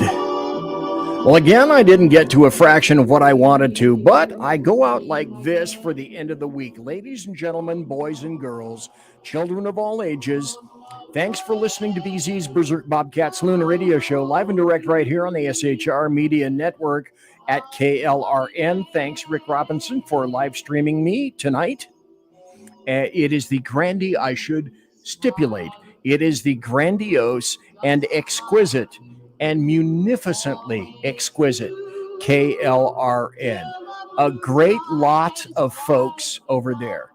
As per normal, this hasn't changed, by the way. This is Rick Robinson, and the Rick Robinson Show will be on tomorrow morning at 9 a.m. Pacific. Promotional consideration is by the Lockheed Martin Skunk Works, by Shure and Electro Voice microphones, the one I use here, also the mixer I use, and also promotional considerations. Hey, let me pull this off right now so you can see. Promotional considerations by the Pratt & Whitney Dependable Engine Company, providing thrust you can trust. And also, I should tell you that tiaras are by My Little Pony. And thanks to my personal KC-135 Kettle One refueling team, with whom I shall be consorting. Everybody, God bless, take care, you be safe, have a great weekend. Everybody quiet down now and get some sleep. Good night, everybody. Good night, Mama. Good night, Ben. Good night, everyone. Good night, Mama. Good night, Daddy. Good night, children. Good night, Daddy. Good night, Elizabeth. Good night, John Boy. Good night, Jim Bob. Good night, Jim Bob. Good night, Jim Bob. What's going on? I was asleep. What's everybody doing? Good night, Good night, Jim Bob.